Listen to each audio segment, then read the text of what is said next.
That is a lot of glitter. Alright, so I'm back out in the garage today, and today I'm going to be working on the WJ. So the last few times that we were out wheeling, there's been a clunk and some other noises coming out of the front end. So I need to take the diff cover off and see what's going on in there. I'm thinking I probably chipped a ring gear tooth or something, so I guess let's pull that cover off and see what's going on.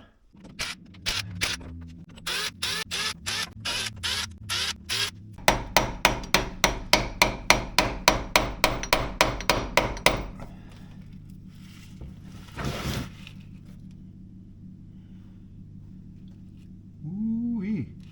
It's starting to leak, and look at I don't know how well you can see that, but that's pretty silver. Yeah, that ain't good.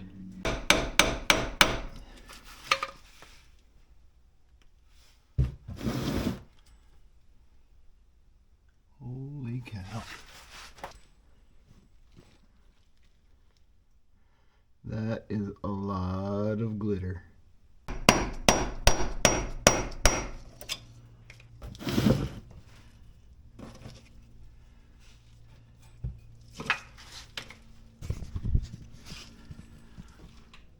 Oh boy.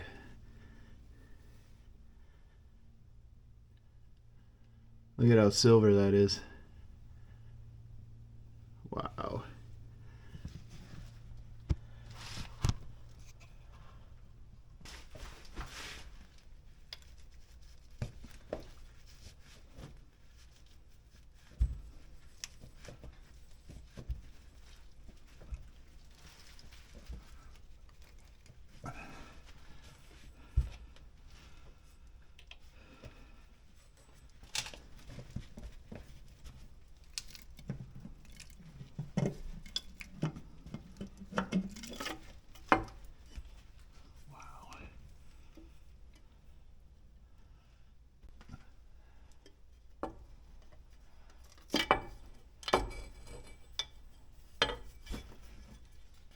That's not happy.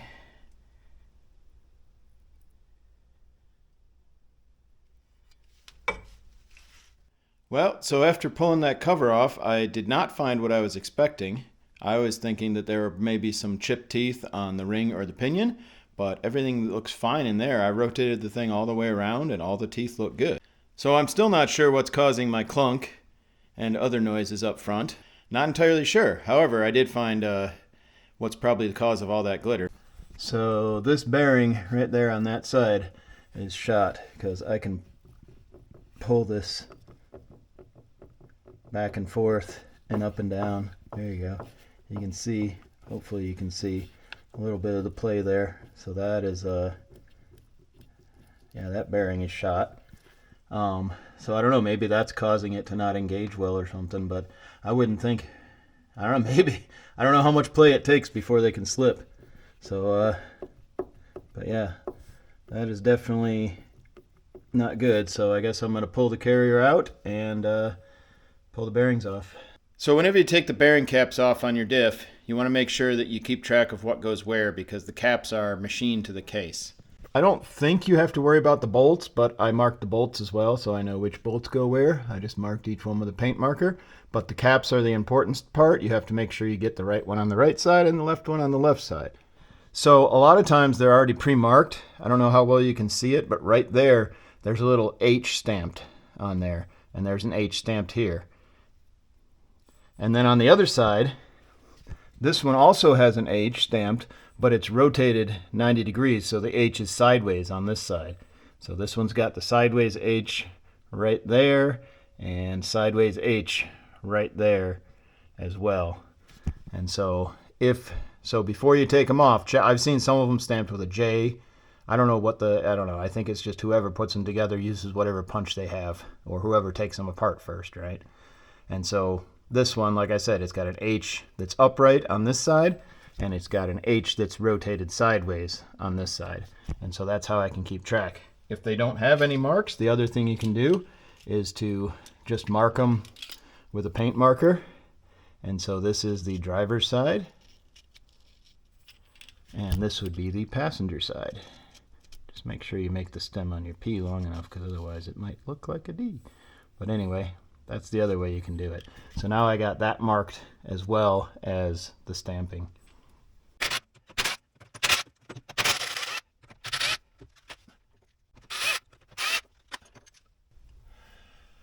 Alright, I need to pull the axle shafts out, so I'll get working on that.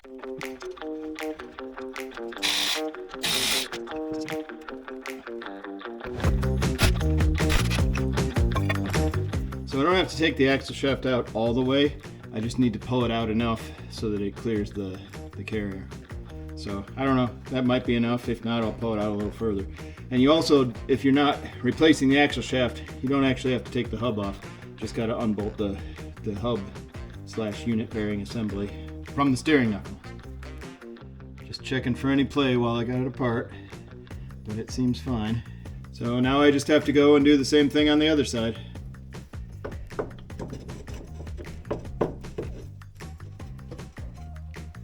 Now that I got those axle shafts pulled out, let's see if I can get this carrier out. It feels loose enough. Oh, I'm still on the axle shafts. Okay. I need to pull the axle shafts out a little more. There you go. Yeah. You generally should not be able to just pull that carrier out like that. Usually it's a lot harder to get out. But yeah, so this could be part of my problem too. When we put this this Spartan Helical limited slip in, we probably did it wrong. It was way too tight, and I'm sure that's why the bearings died as quick as they did.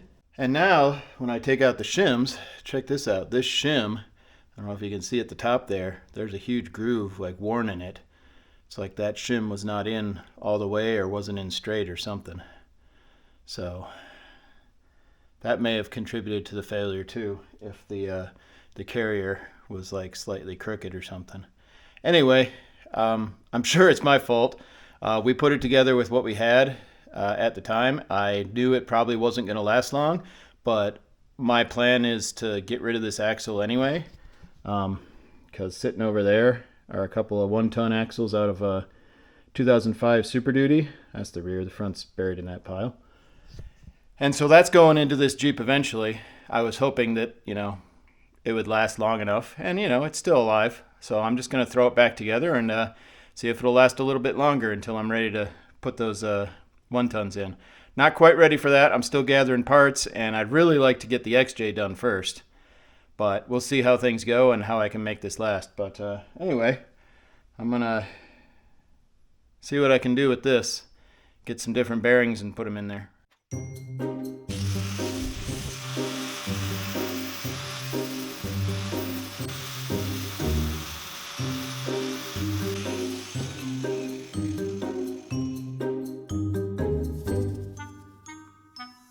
So I brought the carrier over to the bench here, and I think I've figured out where all my metal shavings were coming from. So if you look at the bearing on this side, you can see the edge of that is all nice and, you know, rounded off and smooth and everything.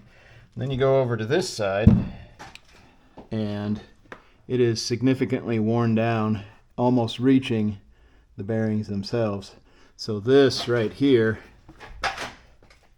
the edge of that bearing cage right there, was scraping on this shim, which was wearing that down and wearing that bearing cage, because that was probably in there something like that, I think. So it was too tight, and it was off slightly, not quite in, and so it was cutting into that, and then this bearing cage was scraping on that too, I think. So the other thing I noticed when I was looking at the bearings is, again, this is the side that was not scraping on the shim. And you can kind of see how the bearing race sits up above the cage a little bit. There's that lip right there, right? But if we come over here to the other side, which was on that crooked shim and rubbing, you see, there you go. this brace is like completely flat with the bearing cage. So this is riding way too far down. It should be riding up there, but because it wore that down and it wore the bearing down so much, it's riding a lot, you know, a lot further in than it's supposed to. So check this out too. When I took this apart, I thought this side, which this was on the driver's side, was the side that was loose because I could move the carrier. But if I look at the bearing right now, right, there's always going to be a little bit of movement there until you put the race on and it pulls it in, but okay, that's not terrible. But then we go back over here to this other side and look at this. Look at how far that one moves around. That is crazy. So this bearing is actually the one that's trashed. Anyway, I'm sure this is an issue that I completely caused when I put this together, because I know it was tight when we put it together, and I decided to just throw it together anyway and see what happens. So now I know what happens. Anyway, I'm going to pull these bearings off now.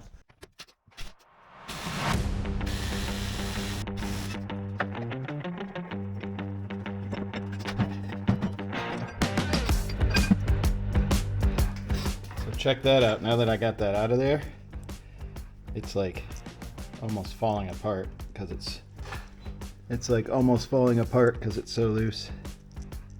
It's crazy.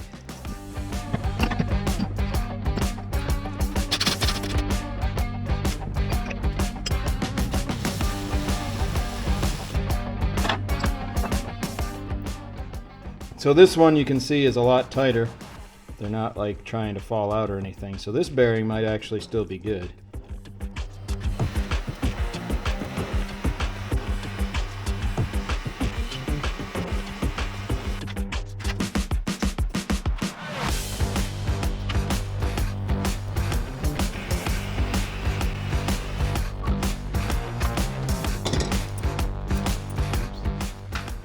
Didn't heat that one enough.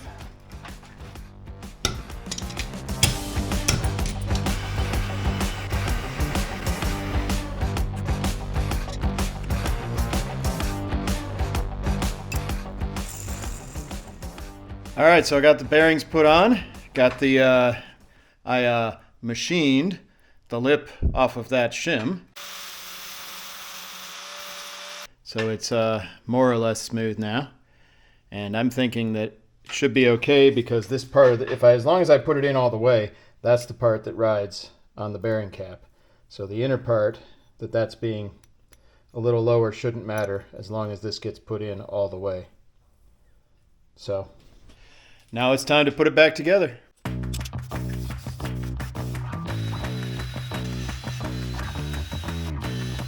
All right, so I got everything all cleaned up around the diff there. I got the cover all cleaned up, sprayed out as best I could. I mean, I don't know. I'm probably just going to take it apart in another few thousand miles when I change the oil next, so like 3,000 miles or so, and see how it is. So, but that's about as clean as I think I can get it now. So now, got to see if we can get this thing back in.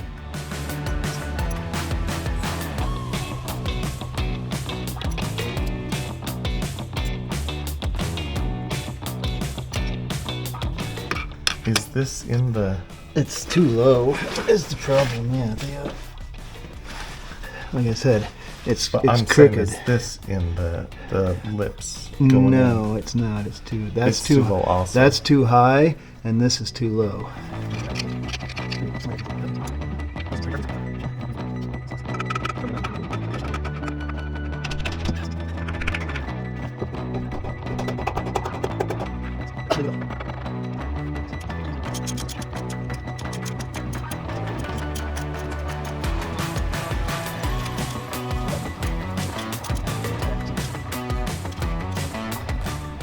But that's good. Yeah. I'm not going to do anything different with it, so I'm just going to run it. Feels good. No, but that's good because it's not super stiff. I can turn it, and there's a very small amount of backlash. Maybe it's too tight, maybe it's too loose.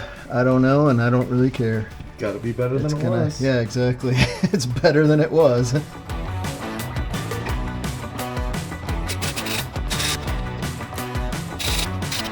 All right, so I got everything back together. Got all the stuff back on the front. All I need to do now is put the wheels back on and fill the diff. I think I'm going to fill the diff next.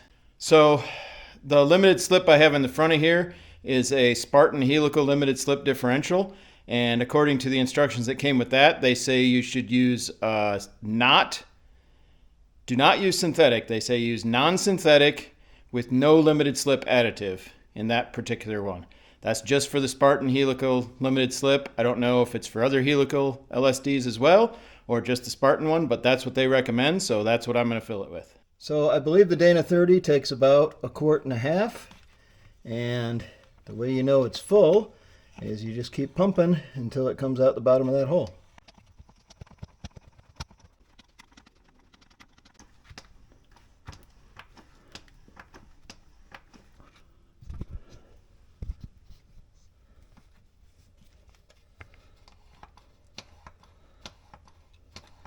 There we go.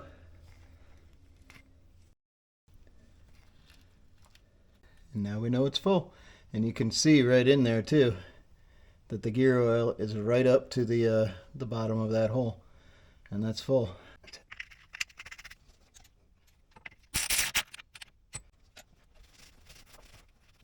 Alright, so I got the tires back on and everything put back together on the WJ. So I still don't know what's causing that clunk up in the front end, because I didn't find anything that was obviously wrong. I don't know if maybe the whole carrier was able to move so much, but that, I don't know. I don't think that's it. I think there's something else. But there was definitely something wrong with those bearings, so we got that problem fixed. And we'll see. It's late now, so I'm not going to take it out tonight. We'll see how it works then. Thanks for watching.